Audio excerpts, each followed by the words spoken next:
Di bawah terik matahari Surabaya yang menyengat, di antara deretan pohon ketapang yang rindang di halaman sekolah, tangan kasar Pak Joko meremas batang cangkul dengan geram. Dari balik jendela ruang kepala sekolah lantai 2, Bu Rini mengintipnya lagi untuk ketiga kalinya pagi itu. Seharusnya ini cuma tentang bunga, taman, dan disiplin. Tapi ada sesuatu di dada Bu Rini yang lebih liar dari semerbak mawar di halaman depan. Bu Rini Astuti, 43 tahun. Kepala Sekolah SDN di kawasan Gubeng, Surabaya. Seorang wanita disiplin, berwibawa, dan dikenal dingin oleh para guru. Namun, di balik kemeja batik dan sepatu hak yang rapi, dia menyimpan bara yang belum pernah padam sejak ditinggal suaminya 3 tahun lalu. Pak Joko Sungkono, 37 tahun. Tukang kebun sekolah yang baru bekerja 6 bulan terakhir. Berasal dari kawasan Dukuh Pakis. Tubuhnya keras karena kerja fisik, kulitnya legam, dan tatapannya tajam, namun penuh kesopanan. Meski hanya tamatan SMP, dia punya cara berbicara yang memikat, dan tangan yang mengerti bagaimana memperlakukan tanah, dan wanita yang kesepian. Pagi itu, Bu Rini mengenakan kebaya encim warna krem, lebih lembut dari biasanya. Dia beralasan ada rapat dinas ke kantor cabang dinas pendidikan, tapi yang sebenarnya dia pikirkan adalah satu alasan sederhana. Dia ingin terlihat berbeda di mata Pak Joko. Pak Joko sendiri sedang menanam bibit Kamboja kuning di dekat taman depan sekolah. Peluh membasahi kaus lusuhnya, dan otot-otot punggungnya menegang setiap kali dia mencangkul. Dari balik jendela, Bu Rini memerhatikan. Nafasnya mulai tidak beraturan, bukan karena tangga yang baru ia naiki, melainkan karena pria itu. Siangnya, saat anak-anak sudah pulang dan guru-guru mulai sibuk menyusun laporan, Bu Rini memanggil Pak Joko ke ruangannya. "Pak Joko, saya perhatikan taman belakang belum ditata juga ya," ucap Bu Rini, duduk dengan kaki bersilang dan jemarinya memainkan ujung pulpen. Tatapannya menusuk. Pak Joko hanya mengangguk. "Saya tunggu instruksi ibu saja." Taman itu terlalu sepi. Saya ingin ada bunga yang tumbuh liar tapi indah. Bunga yang tak bisa ditebak kapan mekar, tapi kalau mekar, membuat orang lupa daratan. Pak Joko diam. Kalimat Bu Rini terasa aneh, seperti bukan sekadar urusan taman. Mereka bertatapan. Sunyi beberapa detik. Udara di ruang itu berubah. "Kalau bunga seperti itu, harus dipelihara dengan sentuhan yang tepat, Bu," jawab Pak Joko, suaranya pelan tapi dalam. Tak lama, Bu Rini bangkit dari kursinya dan berjalan ke jendela, lalu menoleh. "Saya percaya kamu tahu caranya, Joko." Dan sejak hari itu, setiap sore setelah semua pulang, ada satu ruang di sekolah itu yang lampunya menyala lebih lama. Ada satu taman yang tumbuh lebih cepat daripada yang lain. Dan ada 2 orang dewasa yang sedang menanam sesuatu yang tak bisa mereka umumkan lewat papan pengumuman sekolah. Pak Joko mulai sering dipanggil Bu Rini setelah jam pulang sekolah. Awalnya memang tentang taman, tentang sudut yang perlu dibersihkan, semak yang perlu dipangkas, atau pot-pot yang perlu dipindahkan. Tapi lama-lama, pembicaraan mereka menyimpang, menyusup ke celah-celah yang lebih pribadi. "Pak Joko tinggal sendirian ya?" tanya Bu Rini suatu sore sambil menyodorkan segelas teh hangat yang ia bawa dari ruang guru. "Iya Bu, anak saya ikut ibunya di Banyuwangi. Saya di sini cuma numpang hidup," jawabnya sambil menunduk. Tapi matanya mengangkat sedikit, menatap Bu Rini dengan lirih. "Saya juga sendiri, sudah 3 tahun," ucap Bu Rini sambil menarik napas panjang. Hening lagi. Angin sore masuk dari jendela, kertas-kertas laporan tertiup pelan. "Saya tahu." Hanya 2 kata dari Pak Joko, tapi cukup membuat jantung Bu Rini berdebar. Dia tahu, berarti dia memperhatikan. Beberapa minggu berikutnya, hubungan mereka tumbuh seperti tanaman liar yang tak bisa dikendalikan. Bu Rini mulai membawa makanan kecil ke ruang kebun belakang. Kadang ia menunggu Pak Joko selesai bekerja, kadang ia duduk di bangku panjang dekat kolam kecil hanya untuk melihat lelaki itu berkeringat. Hingga pada suatu sore yang basah karena hujan, Bu Rini mendapati dirinya berdiri di depan gudang alat kebun, menggenggam payung. Pak Joko membuka pintu, tubuhnya basah, kaos menempel di dadanya. "Ibu belum pulang?" tanyanya. "Saya tunggu kamu. Hujan deras, kamu pasti kehujanan." Pak Joko diam, lalu perlahan melangkah keluar. Ia berdiri hanya beberapa jengkal dari Bu Rini. Suara hujan menyelimuti sekolah yang sunyi. "Ibu nggak takut?" tanyanya lirih. "Kalau ada yang tahu?" Bu Rini tersenyum tipis, payung di tangannya sedikit miring. "Takut, tapi lebih takut kalau perasaan ini cuma saya yang punya." Dan di bawah bayangan payung kecil itu, di halaman sekolah yang lengang, bibir mereka akhirnya bertemu. Tak ada suara selain gemuruh langit, tak ada sanksi, tak ada disiplin, tak ada seragam. Hanya dua orang yang saling membutuhkan, di tempat yang seharusnya paling menjunjung aturan. Esoknya Bu Rini tetap memimpin rapat pagi seperti biasa. Suaranya tegas, wajahnya dingin. Tapi di sudut taman belakang, bunga kamboja kuning itu mekar dengan indahnya. Seolah tahu rahasia yang disembunyikan tanah basah dan jejak sepatu di rerumputan. Dan setiap kali Pak Joko lewat depan ruang kepala sekolah, mata Bu Rini selalu mengangkat sedikit dari tumpukan berkasnya, cukup untuk menangkap senyum kecil yang hanya mereka berdua mengerti. Kalau kamu mau lanjut lagi atau mau mulai masuk ke konflik, misalnya ada guru yang curiga, atau suami lama Bu Rini muncul, aku bisa bantu terusin juga. Hari Jumat, cuaca Surabaya kembali terik. Anak-anak pulang lebih cepat karena guru-guru ada rapat internal. Di ruang guru, suasana ramai.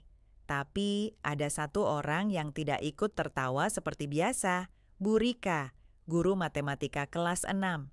Perempuan berkacamata itu memang terkenal sensitif.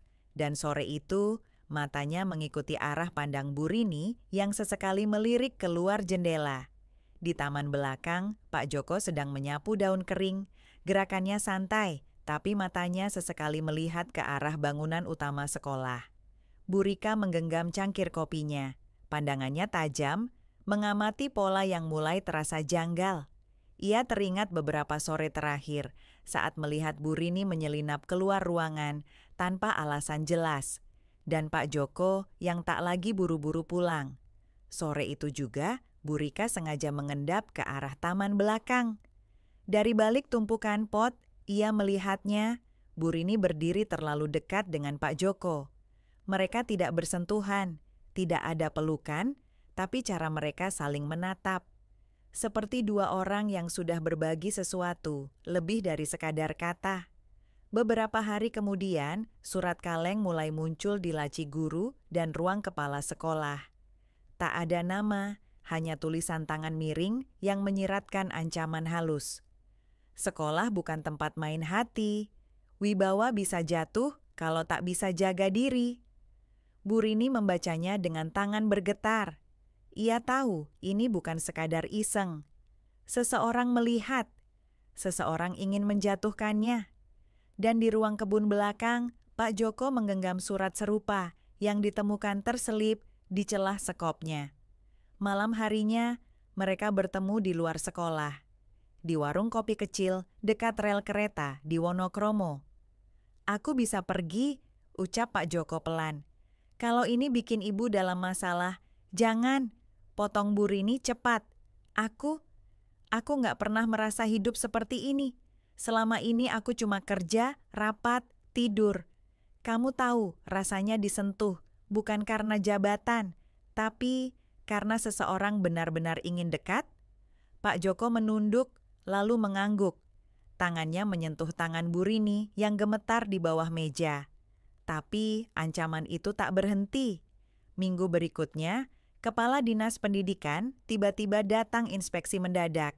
Beberapa guru mulai bergunjing pelan, menyebar bisik-bisik bahwa Bu Rini sudah tak setegas dulu, sudah terlalu sering absen di sore hari, dan taman sekolah yang terlalu sering digarap.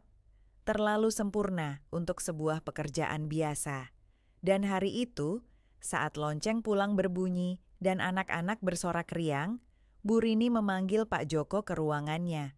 Tapi kali ini bukan untuk teh, bukan untuk tatapan atau pelukan. Di tangannya ada map coklat berisi formulir pengunduran diri. "Kalau kamu tetap di sini, aku bisa kehilangan semuanya." Pak Joko berdiri lama di depan mejanya. Sunyi, lama. Lalu ia melangkah pelan, membuka map itu dan menatapnya. "Kalau aku pergi, Ibu yakin masih bisa tidur nyenyak?" Bu Rini tak menjawab, tapi matanya berkaca, bibirnya bergetar. Dan di luar, angin sore kembali mengayunkan ranting ketapang. Tapi kali ini, bunga Kamboja di taman belakang layu lebih cepat dari biasanya. Hari Senin pagi, suasana sekolah lebih tegang dari biasanya. Semua guru duduk rapi di ruang rapat, wajah-wajah mereka kaku, penuh spekulasi. Di ujung meja, Bu Rini duduk dengan ekspresi nyaris, tanpa celah. Matanya merah, tapi tak ada yang berani bertanya. Kepala Dinas Pendidikan duduk di sebelahnya, membuka map biru dan mulai bicara dengan nada formal. Ada laporan dari warga dan staf mengenai kedekatan yang tidak patut antara staf dan pimpinan sekolah. Kami akan menindaklanjuti secara internal, tapi untuk sementara, Ibu Rini akan dibebas tugaskan dari jabatannya. Seisi ruangan terdiam, beberapa guru saling melirik. Bu Rika menggigit bibirnya, matanya berpindah cepat dari kepala dinas ke Bu Rini. Hanya satu orang yang tak hadir pagi itu, Pak Joko. Pukul 2 siang, gerbang sekolah sudah sepi. Bu Rini berjalan sendiri ke taman belakang. Taman yang dulu ditanami berdua. Taman tempat semuanya tumbuh dan kini terasa seperti kuburan.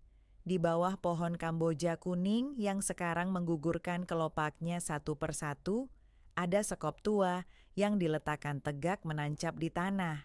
Dan di bawahnya, selembar kertas dililit plastik tertancap di tanah basah. "Bu Rini, saya pergi bukan karena saya ingin, tapi karena saya harus. Tapi saya tidak akan pergi jauh.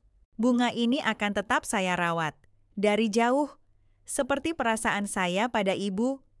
Tanda tangan di bawahnya hanya inisial, J.S. Bu Rini, duduk di bangku kayu itu lama sekali.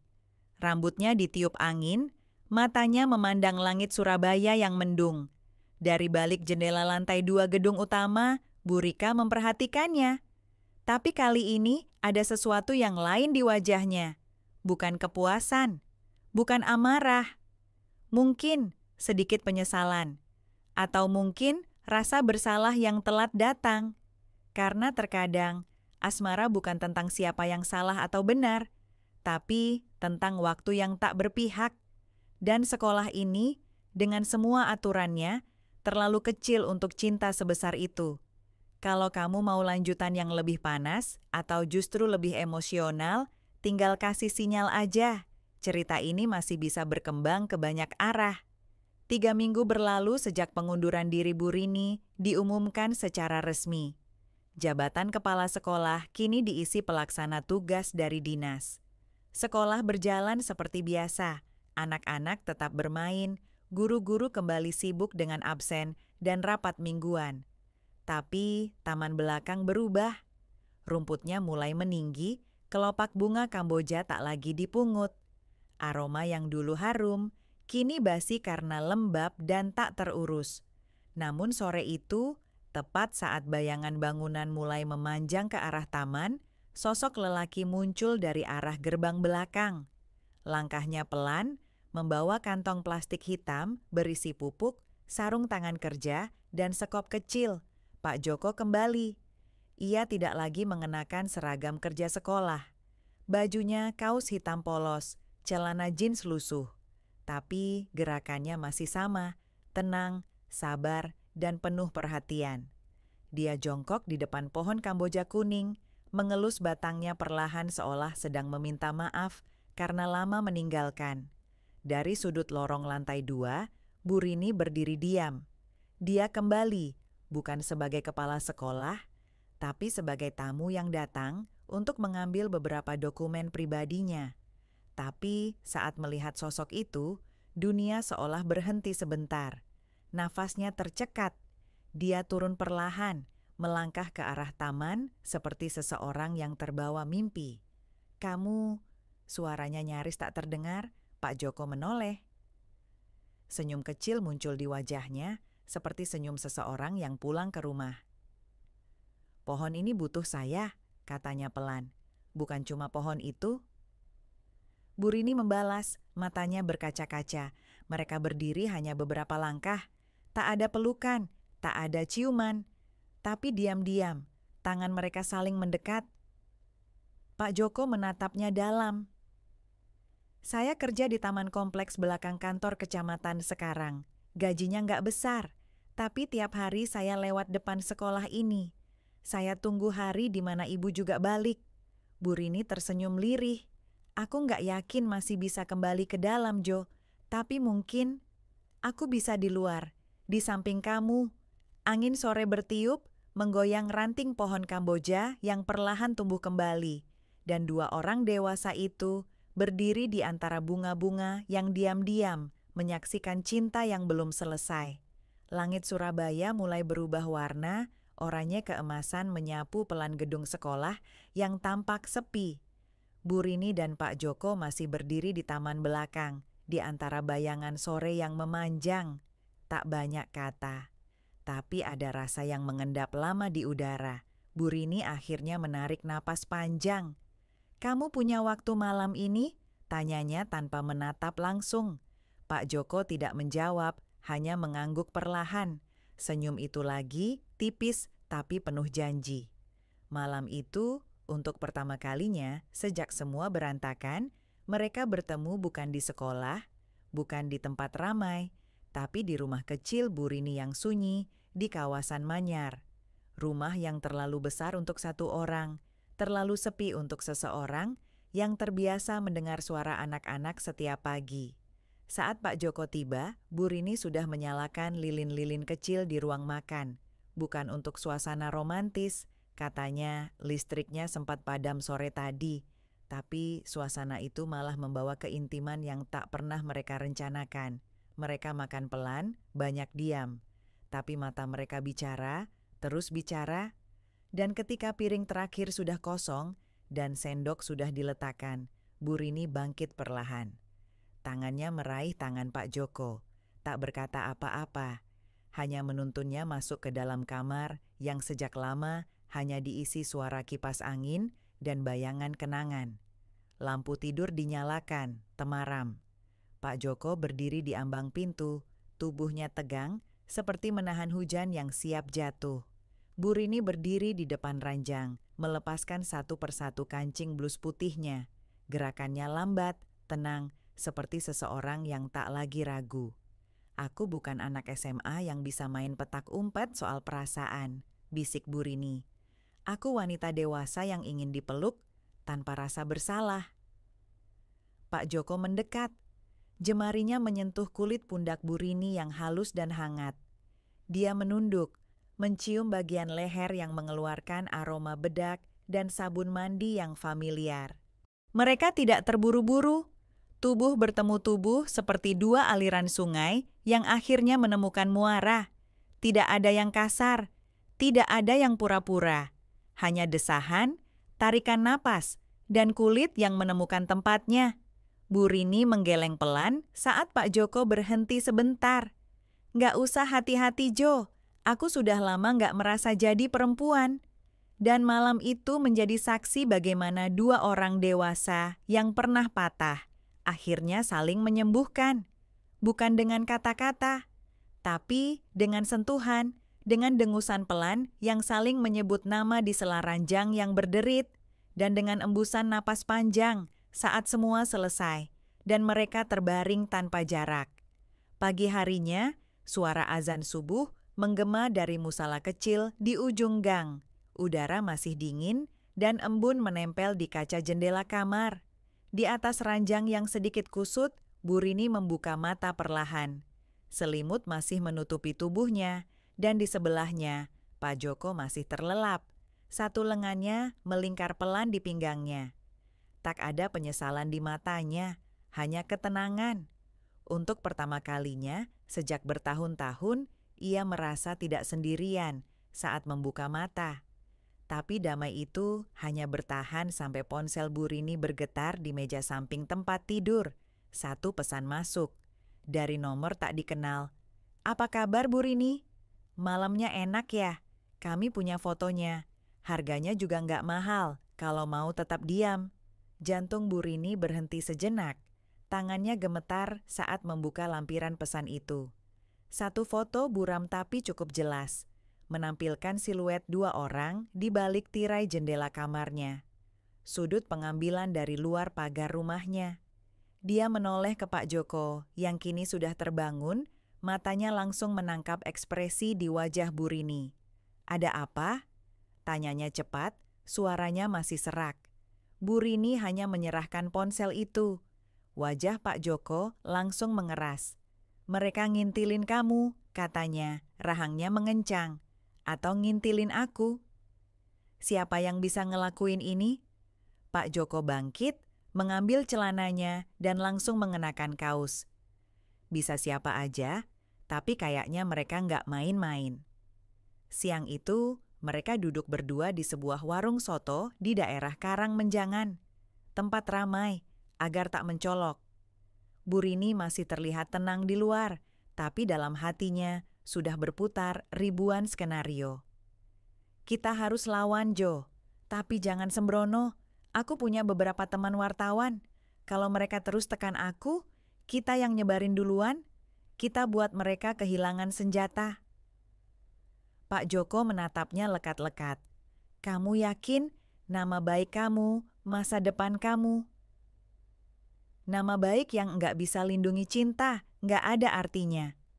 Dan saat itu, mereka berdua memutuskan untuk tidak lari lagi. Tapi malamnya, saat Bu Rini kembali ke rumah, pagar rumahnya sudah terbuka sedikit. Dan di lantai teras, ada satu pot bunga Kamboja yang tak pernah ia miliki. Di sela tanahnya, terselip satu kertas, ditulis tangan. "Kalau bunga ini sampai layu, bukan cuma cinta kalian yang kami kubur." Pak Joko datang 10 menit kemudian setelah Bu Rini menelepon dengan suara gemetar. Ia langsung menyambar pot itu, membuangnya ke tong sampah depan rumah. "Mulai sekarang, kamu jangan tinggal sendirian lagi," katanya tegas. Dan malam itu, mereka tidur di rumah yang sama. Tapi bukan lagi karena rindu atau cinta. Malam itu mereka tidur karena takut kehilangan satu sama lain, dalam arti yang jauh lebih serius dari sebelumnya. Suara gerendel jendela terdengar pelan saat Pak Joko memastikan semua terkunci. Rumah Bu Rini malam itu lebih senyap dari biasanya, bahkan suara kipas pun seperti tak berani berputar. Mereka tidur di kamar yang sama, tapi tidak saling menyentuh. Tak ada pelukan seperti malam sebelumnya. Hanya napas pelan-pelan dan mata yang tak bisa terpejam. Di meja kecil di sebelah ranjang, ponsel Bu Rini terus berkedip. Satu pesan masuk, lalu satu lagi, dan satu lagi. "Kamu pikir bisa sembunyi? Kami tahu kamu tidur sama tukang kebun. Besok, semua wali murid tahu." Pak Joko mengambil ponsel itu tanpa bicara. Matanya membaca cepat, lalu ia meletakkannya menghadap ke bawah. Mereka makin nekat. Ini bukan cuma soal uang, ini orang yang pengen lihat kamu hancur. Bu Rini duduk, menarik selimut ke dadanya. Rambutnya tergerai, wajahnya pucat. "Kamu pikir ini Bu Rika?" Pak Joko mengangguk pelan. "Atau orang di belakang dia, bisa siapa aja, bisa lebih dari satu." Besok paginya, sekolah geger. Sebuah akun Instagram anonim dengan nama @kebunrasacinta mengunggah potongan video pendek. Siluet dua tubuh berdekatan, suara ranjang berderit samar, dan tag lokasi sekolah. Captionnya, "Taman sekolah jadi ranjang asmara, siapa bilang pendidikan nggak menggairahkan?" Kolom komentar meledak, puluhan akun mulai menandai nama Bu Rini. Beberapa guru menerima linknya lewat grup WhatsApp alumni. Dan sore itu, Pak Joko dihadang dua pria tak dikenal di depan gang menuju rumah Bu Rini. Tubuh mereka tinggi, pakai masker. "Udah cukup ya, Pak?" Salah satunya berbisik. "Kamu tukang kebun, jangan sok naik kelas." Pak Joko tidak menjawab, tapi matanya tak goyah. Setelah mereka pergi, ia menatap langit yang mulai kelabu. Sesuatu di dalam dirinya berubah malam itu, bukan hanya karena cinta yang terancam, tapi karena kehormatan yang diinjak-injak. Tengah malam, hujan turun perlahan. Bu Rini berdiri di dapur, memandangi air yang menetes dari pinggiran atap. Pak Joko berdiri di belakangnya. "Kamu bisa pergi kalau mau. Aku nggak mau kamu kenapa-kenapa karena aku," ucap Bu Rini, suaranya nyaris tenggelam dalam suara hujan. Pak Joko mendekat. Tangannya melingkari pinggang Bu Rini, menarik tubuh perempuan itu ke pelukannya. "Aku pernah kehilangan keluarga. Aku nggak akan kehilangan kamu juga." Mereka diam, tapi tubuh mereka saling mencari. Di bawah cahaya temaram kulkas, bibir mereka bertemu lagi, tapi kali ini tak sekadar rindu. Ada kemarahan, ada ketegangan, ada hasrat untuk melawan dunia yang menghakimi mereka. Pak Joko mendorong Bu Rini pelan ke meja dapur, mencium lehernya dengan penuh tekanan. Bu Rini tak menolak. Tangannya mencengkeram punggung Pak Joko, menariknya lebih dalam. Tubuh mereka bergerak berirama di atas meja yang dingin. Napas tersengal, desahan tertahan. Dan saat hujan makin deras, hanya satu suara yang terdengar di dapur itu. Suara dua manusia yang menolak tunduk pada aturan dan memilih menyatu, meski dunia menuntut mereka berpisah. Pagi berikutnya, langit Surabaya muram. Bu Rini dan Pak Joko duduk di ruang tengah, kopi sudah dingin di atas meja. Di layar televisi, berita lokal menyebutkan, skandal kepala sekolah jadi perbincangan hangat. Dinas Pendidikan angkat bicara. Gambar blur wajah Bu Rini muncul beberapa detik, lalu lenyap. Dia diam, mata lelah, bahunya turun, tapi tidak hancur. "Kalau kita terus diam, mereka menang," kata Pak Joko pelan. Bu Rini menatapnya, lama, dalam, lalu angguk kecil. "Aku punya satu nama, seseorang di dalam," kata Bu Rini. Dia yang awalnya kirim rekaman CCTV ke seseorang dari luar, kayaknya bukan cuma Bu Rika, tapi juga satu oknum dari komite sekolah. 2 minggu kemudian, publik dikejutkan. Bukan karena Bu Rini menghilang, tapi karena dia muncul di sebuah kanal YouTube lokal, diwawancarai oleh jurnalis independen. "Aku wanita, aku kepala sekolah, dan ya, aku jatuh cinta pada seorang pria yang bukan dari kelas yang kalian anggap layak. Tapi itu bukan kriminal." Rekaman itu viral. Dukungan mulai berdatangan, terutama dari kaum perempuan, guru-guru muda, dan aktivis pendidikan yang selama ini melihat sistem terlalu kaku, menilai etika hanya dari penampilan. Bu Rini dan Pak Joko tak lari, mereka melawan. Tapi mereka juga memilih keluar dari lingkaran lama. 2 tahun kemudian, di pinggiran Kota Batu, Jawa Timur, sebuah taman baca berdiri, Taman Kamboja. Tempat itu sederhana, bangunan dari bambu dan kayu, halaman penuh tanaman dan bunga yang ditata indah. Anak-anak berlarian, membaca buku di bawah pohon. Di antara mereka, Pak Joko sibuk memangkas ranting. Sementara Bu Rini sedang duduk mengajari seorang anak membaca huruf pertama. Di jarinya, cincin perak sederhana berkilau. Mereka tak punya gaji besar. Tak lagi dikenal sebagai kepala sekolah atau staf. Tapi setiap pagi, mereka bangun berdampingan. Menyiram tanaman, menyeduh kopi, menyapa anak-anak dengan tawa yang jujur. Dan ketika matahari sore menyinari taman itu, Bu Rini akan berdiri di bawah pohon Kamboja yang kini berbunga lebih banyak dari sebelumnya. Karena cinta yang dulu dianggap terlarang, kini tumbuh. Di tanah yang mereka tanam sendiri,